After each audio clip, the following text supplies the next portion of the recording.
Information warfare, Tiwari ji talked about narratives. भगवान करे कोई नैरेटिव के चक्कर में न फंस जाए। इस चक्कर में कोई फंस गया तो निकलना बड़ा मुश्किल है। मैं अपना उदाहरण नहीं दे रहा हूं।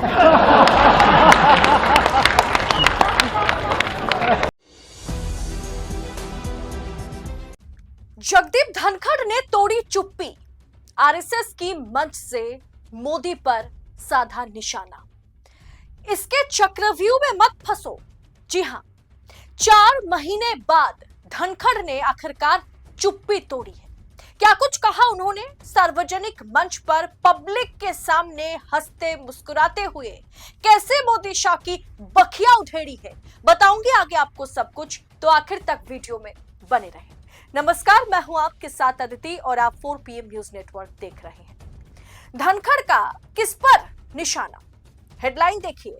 धनखड़ का किस पर निशाना, भगवान ना करे कोई नैरेटिव के चक्कर में फंस जाए।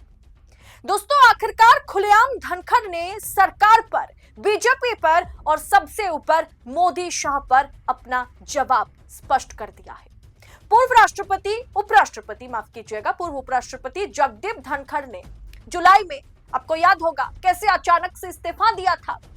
6 बजे तक वो सदन में, राज्यसभा में बतौर राज्यसभा के सभापति मौजूद रहते हैं। 7:30 बजे वो कहते हैं कि हमें एक इनविटेशन में जाना है और फिर 9 बजे उनका अचानक से इस्तीफा आ जाता है, जिसे लेकर के मीडिया ने यह खास तौर पर दावा किया था। आपके सामने लाइन रख देती हूं। खबरें थी कि धनखड़ को या तो खुद चले जाओ या फिर सार्वजनिक रूप से अपमानित किया जाएगा। इसका अल्टीमेटम दिया गया था भाजपा आलाकमान द्वारा, जिसके बाद वो सार्वजनिक मंच पर अपमानित तो नहीं हो सकते थे, इसीलिए उन्होंने ससम्मान तरीके से इस्तीफा सौंप दिया था अचानक से, जिसके बाद इस्तीफा उन्हें देना पड़ा और अब 4 महीने तक वो गायब रहे। और आज पहली बार उन्होंने पब्लिकली इस पूरे सिनेरियो पर ऐसी टिप्पणी की, ऐसे मजाकिया अंदाज में वो मोदी शाह पर, सरकार पर और ये पूरी की पूरी जो सिस्टम भारतीय जनता पार्टी के अंदर है, जिसे मोदी शाह चलाते हैं, उस पर उन्होंने बड़ी टिप्पणी कर दी। उन्होंने कहा कि लोग नैरेटिव के जाल में ना फंसे, क्योंकि इस चक्रव्यूह से निकलना बहुत मुश्किल है। जरा देखिए किस अंदाज में जगदीप धनखड़ बात रख रहे थे, आपको समझ में आएगा। फिर मैं आपको बताऊंगी कि इनर मीनिंग है क्या दरअसल। Information warfare, Tiwari ji talked about narratives. भगवान करे कोई नैरेटिव के चक्कर में न फंस जाए। इस चक्कर में कोई फंस गया तो निकलना बड़ा मुश्किल है। मैं अपना उदाहरण नहीं दे रहा हूं।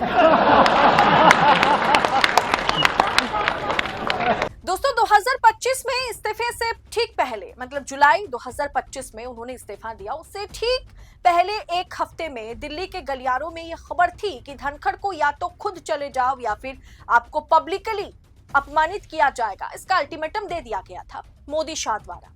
अब दोस्तों, उन्होंने हेल्थ इशू दिखा करके, हेल्थ कंडीशन को दिखा करके या उसे रीजन बनाकर उन्होंने इस्तीफा दिया था। उसके बावजूद भी उन्होंने ना कोई विदाई भाषण दिया था। विदाई के दौरान हर किसी के लिए एक रिटायरमेंट स्पीच जो है वो रेडी रहता है। उन्होंने कई प्रदेशों के राज्यपाल रहे, वरिष्ठ नेता रहे भाजपा के, और साथ में आरएसएस से जुड़े हुए इतने बड़े नेता हैं वो, और साथ में वो उपराष्ट्रपति का भी पदभार संभाल रहे थे। फिर भी 2.5 महीने का वक्त उनके पास बचा हुआ था।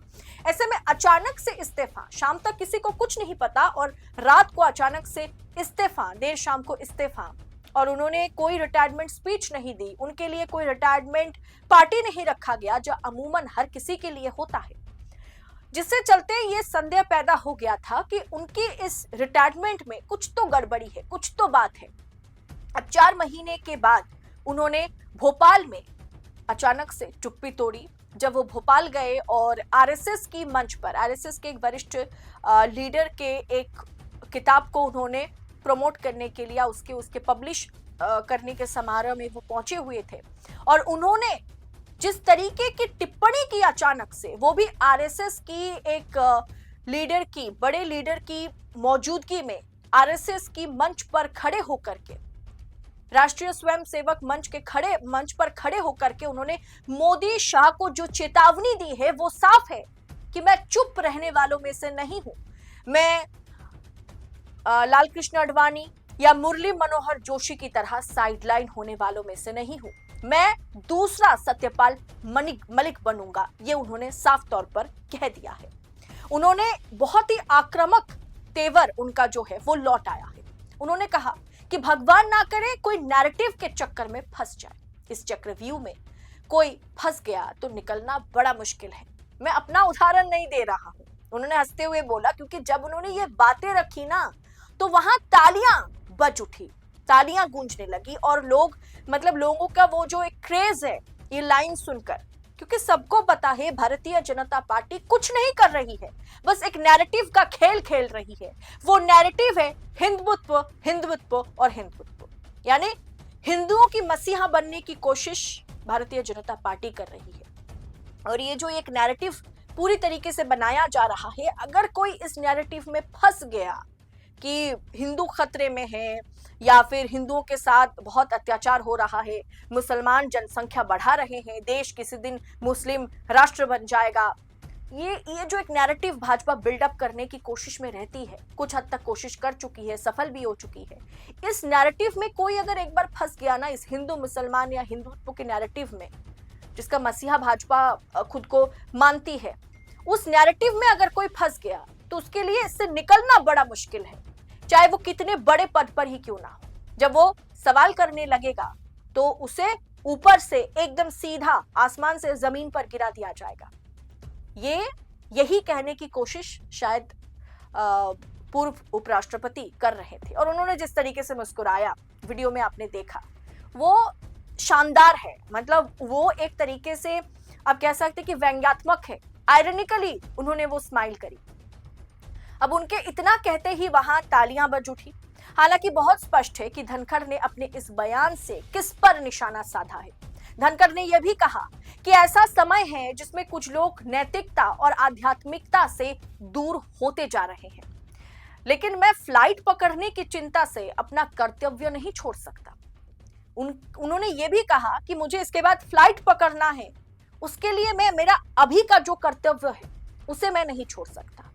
क्या ये उन जजों पर, क्या ये उन तमाम आला ऑफिसर्स पर, आला अधिकारियों पर, सरकारी नुमाइंदों पर ये कड़ी टिप्पणी है कि हमें रिटायरमेंट के बाद क्या मिलेगा, उसके चक्कर में मेरा आज का जो कर्तव्य है, क्या उसके साथ मैं समझौता तो नहीं कर रहा हूं?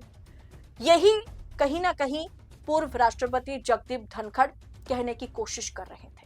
उन्होंने ये भी कहा कि कुछ लोग आध्यात्मिकता से दूर होते जा रहे हैं, उनमें लालसा इतना ज्यादा है, मतलब किसी चीज को पाने या चाहने की ख्वाहिश इतनी ज्यादा है कि वो आध्यात्मिकता से दूर होते जा रहे हैं। क्या ये नरेंद्र मोदी पर कटाक्ष है कि 75 साल के उम्र में भी जहां उन्हें अब आध्यात्मिकता की लाइन पर, राह पर चलना चाहिए, फकीर है, झोला उठा करके उन्हें केदारनाथ, बाबा केदार धाम में जाकर के बैठकर जप तप करने की जरूरत है, वो उम्र आ चुका है, अभी भी उनको कुर्सी की पड़ी है। क्या यही नैतिकता और आध्यात्मिकता पर मोदी जी को वो कोई संदेश देना चाह रहे थे? दोस्तों, इतना तो साफ हो गया है कि उनका ये तमाम वाक्य अपने आप में बहुत कुछ कह गया। अब सवाल यह है, क्या धनखड़ के आगे आरएसएस खड़ी है? क्या धनखड़ के पीछे आरएसएस खड़ी है? क्या धनखड़ के सर पर मोहन भागवत का हाथ है? संघ से उनका पुराना रिश्ता है, वो फिर से एक्टिव हो रहे हैं और आज 4 महीने बाद अपनी चुप्पी तोड़ करके उन्होंने साफ कह दिया है कि मैं चुप रहने वालों में से नहीं हूं, आप मुझे मंडली में शामिल करके साइडलाइन कर देंगे, यह हमें मंजूर नहीं है। और इसीलिए आज बिना नाम लिए उन्होंने नैरेटिव, चक्रव्यूह और आध्यात्मिकता, एक समय के बाद इंसान को लालसा, लोभ छोड़ देना चाहिए, इस तरह की टिप्पणी कर उन्होंने किस पर निशाना साधा, ये आप बेहतर समझते हैं। दोस्तों, 2027 में हरियाणा या राजस्थान में भाजपा के लिए बड़े नेता के रूप में जगदीप धनखड़ उभर सकते हैं, क्योंकि हरियाणा और राजस्थान में वो बहुत बड़े जाट नेता के तौर पर देखे जाते हैं। लेकिन अभी उनका तीखा बयान बता रहा है कि पार्टी ना उन्हें उस जगह पर और रखेगी और ना ही उन्हें वो जगह और चाहिए। लेकिन आरएसएस के साथ मिलकर के इस चक्रव्यूह में मोदी शाह को फंसाने की परिकल्पना आज जगदीप धनखड़ कर रहे हैं मोहन भागवत के साथ मिलकर के, क्योंकि आरएसएस की मंच से आज मोदी पर उन्होंने निशाना साधा है।